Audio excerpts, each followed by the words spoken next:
Israel और Hezbollah के बीच एक बार फिर तनाव बढ़ गया है। इजराइल ने लेबनान में हिजबुल्लाह के ठिकानों पर जबरदस्त हवाई हमला किया है। इस हमले में हिजबुल्लाह का एक बड़ा और महत्वपूर्ण भूमिगत कमांड सेंटर पूरी तरीके से नष्ट हो गया है। इजरायली सेना का कहना है कि यह ठिकाना आतंकवादी गतिविधियों के लिए इस्तेमाल किया जा रहा था। इसके साथ ही इजराइल ने हिजबुल्लाह के कई अन्य ठिकानों को भी निशाना बनाया है।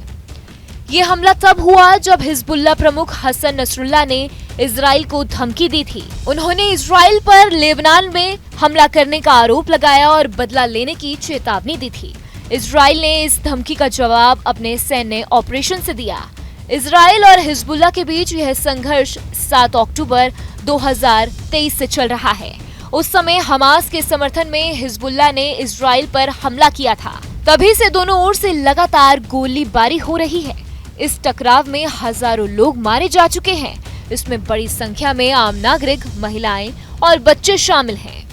इजराइल का कहना है कि हिजबुल्लाह लेबनान में सीरिया के जरिए हथियार पहुंचा रहा है और अपनी सैन्य ताकत बढ़ा रहा है। इजराइल का मानना है कि यह युद्ध विराम के नियमों का सीधा उल्लंघन है।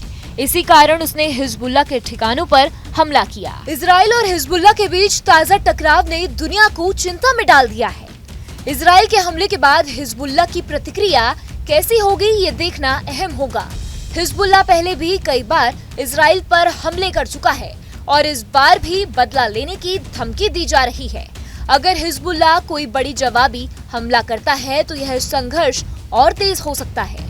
इस बीच लेबनान के लोगों में डर का माहौल है। वहां पहले से भी आर्थिक संकट और राजनीतिक अस्थिरता बनी हुई है और अब युद्ध का खतरा और ज्यादा बढ़ गया है।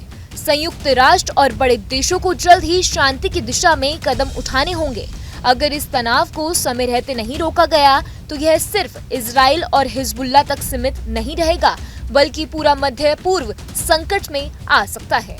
इस हमले के बाद सबसे बड़ा सवाल यही है कि क्या इजराइल और हिजबुल्लाह के बीच चल रहा युद्ध विराम अब खत्म हो जाएगा। इजराइल पहले ही कह चुका है कि वह अपनी सुरक्षा के लिए किसी भी हद तक जाएगा, जबकि हिजबुल्लाह ने भी बदले की धमकी दी है। अगर दोनों पक्ष अपने रुख पर अड़े रहे तो आने वाले दिनों में और बड़े हमले देखने को मिल सकते हैं। दूसरी ओर आम लोगों की तकलीफें बढ़ती जा रही हैं।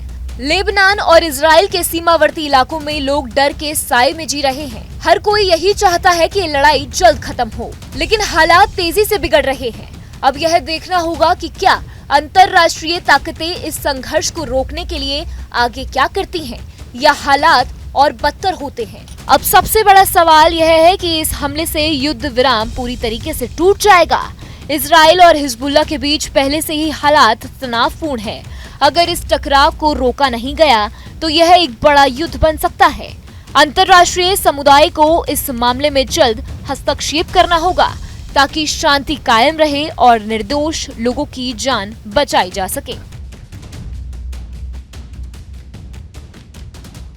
न्यूज नेशन अब व्हाट्सएप पर खबरों की ताजा अपडेट के लिए न्यूज नेशन के इस QR कोड को स्कैन करें।